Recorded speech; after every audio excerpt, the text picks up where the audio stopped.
Hey people, it's me again. Yeah, I've been posting a lot lately, and it's real simple. If I'm posting too much, just don't watch. Okay, it's real simple. Okay, Glass Orchid Aftermath wanted to know how in the world could they do an edit of Bitch's Brew. Well, I'm playing Miles Runs the Voodoo Down right now, and it starts at the beginning of the track. And I'm gonna... The microphone on my little camera is sad, so you probably can't hear it very well, but I'm going to take it to the end, and let's see how it ends, alright?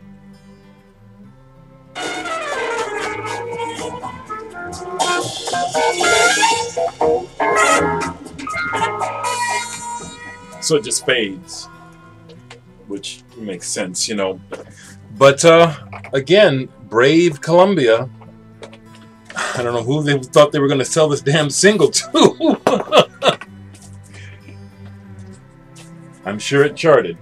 Okay, so just a few new items, and if I don't forget, I might reach over here and grab some punk singles. People have asked me to show my punk, and I really sold my punk, so what I have left is remnants. And it, you know, I keep thinking, what punk do I have? And I don't get a composite picture, but we'll see what I can pull up. The most recent things that I have bought, and I have slowed down, as I've explained, is I read about this guy calling himself Expo 70, and it sounded pretty interesting. I went ahead and took a chance and bought his, I think this is his most recent album, Awakening by Expo 70. It's like a one guy kind of reminiscent of Temple Manuel Gottsching's guitar inventions. I've listened to all of side 1 and most of side 2, and I'm really glad I took the chance. Honestly, I was trying to find something else when I came across this, and I went ahead and bought it. The price was right, and this is nice. This is nice. This is very nice. Expo 70. Let's see. I bought a couple of used things, and one of the used things I bought recently. Partially, I bought this mostly to own. I do like Thomas Rapp, Pearls Before Swine, but this is not the sort of thing I'm listening to a lot these days. But I hadn't seen this in a while, and it's a white label promo. And so I bought it, City of Gold. This is interesting that it's on the back. It credits one side to Thomas Rapp and the other side to Pearls Before Swine. That's kind of interesting. And it is a white label. And I just wanted to say at this point, Joseph O'Donnell contacted me offering me a white label promo BB King single. And I want to tell you, I already answered, but I'm going to say again, man, I appreciate that offer. I do like white label promos, but I'm specifically not collecting the blues. I have some, but I really don't want any blues records, and so I just went ahead and passed on it because I'd like for that record to go to someone who would really appreciate it. But Joseph, thank you so much for offering it to me. I really appreciate the offer. Something else, vinyl community really is having a direct effect on my life, you know, in ways that I like. And Sequoia Flame often talks about Goodwill. He goes to the Goodwill a lot. And I haven't been in a long time, so I finally went to the Goodwill today. And I said, okay, he's been finding some amazing things. And I went to my Goodwill here in Omaha, and it was like I usually see. It was horrible. Now, I did find 2 items I'll show in a second. But all those old Christmas records, those Christian records, all that really sappy middle-of-the-road crap that Middle America tried to force down its kids' throats, saying this is safe and this is a good life, and these records are just horrid, horrid, horrid, horrid music, you know. And God, we got fooled by that old be safe and follow the... Anyway, I'm going off. So what did I find at Goodwill? 2 things. Jan Hammer, the early years. Now I have all this music, but it was only 59 cents. And the record's in fairly decent shape, so This and one other thing. There was only two things of any interest to me at all. And the other thing I found, which this was nice, Hunters and Collectors for 59 cents. Now, the cover has a little bit of ring wear, and the record is a little crackly, but it's actually, again, for 59 cents, I ain't complaining. And I like this album. It takes me back to the 80s. MTV's 120 Minutes used to play the video for the song Talking to a Stranger, which I really liked. So it was great to play that today and just kind of go on the Wayback Machine. I ordered some records online because I found them at a real nice price. Real nice price. And so I'm going to show those. I had to glue one back together, but I picked up some Evangelists for my collection. Love Evangelists, I really do. And I didn't have Boborg, and now I do. This is the American cover. Big Star 1000 showed his. Is yours an Australian pressing, Fred? Because that was a different cover. Haven't played these yet, but going off of what Fred said, I'm going to enjoy this.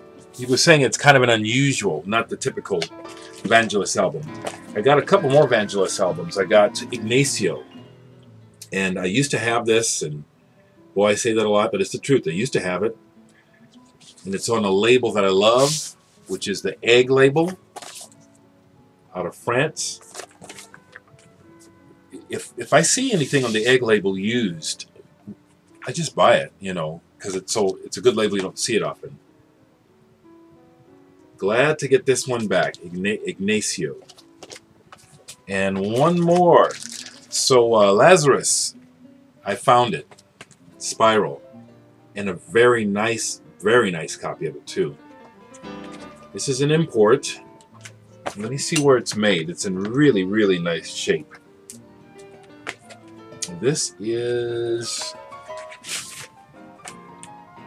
made in, okay, England. This is a UK version.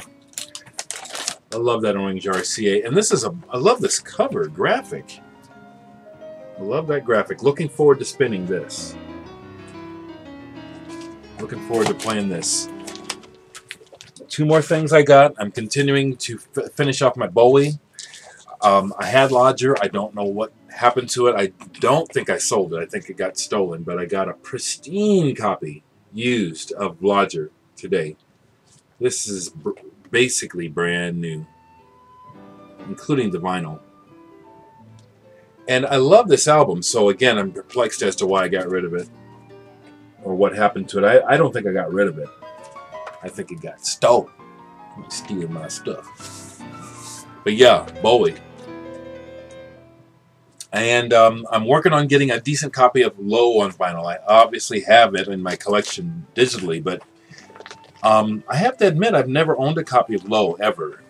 Like I say, my history of music is growth has been slightly perverse, where I have just, you know, a lot of times when other people are focusing on an artist, I'm looking somewhere else, thinking, okay, you guys are looking at that, you're missing something. That's the thought I'll be having, and maybe it's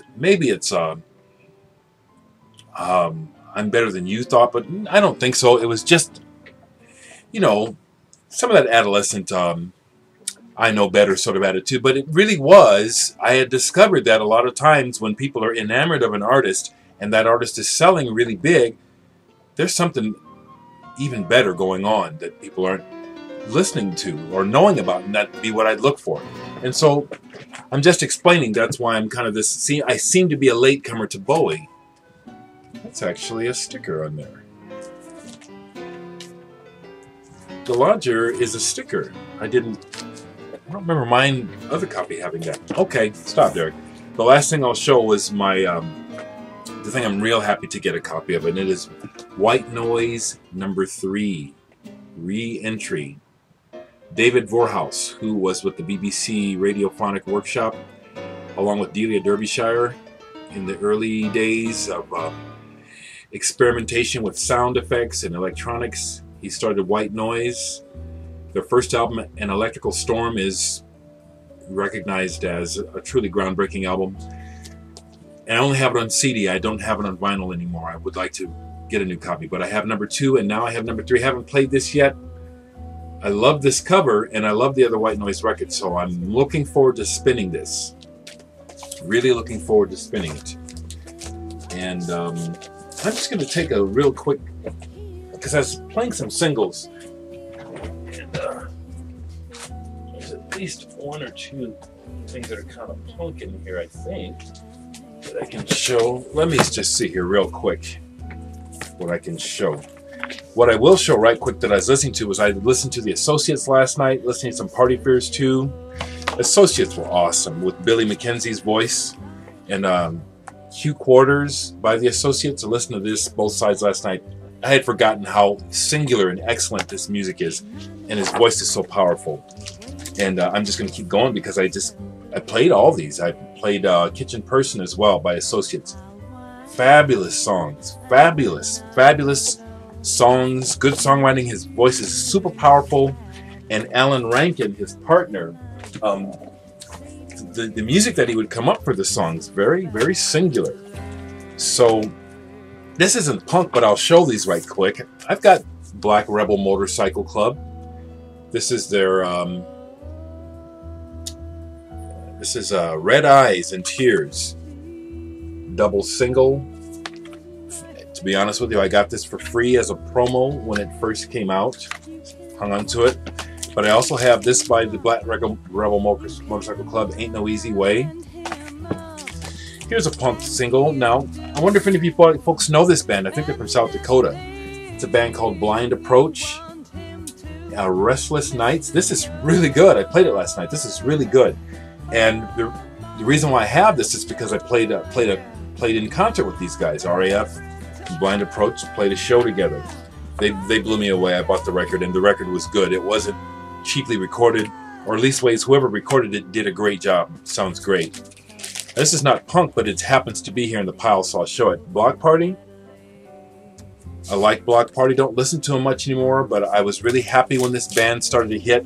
Seeing a young black man fronting an alternative rock band that's actually being listened to. I loved it.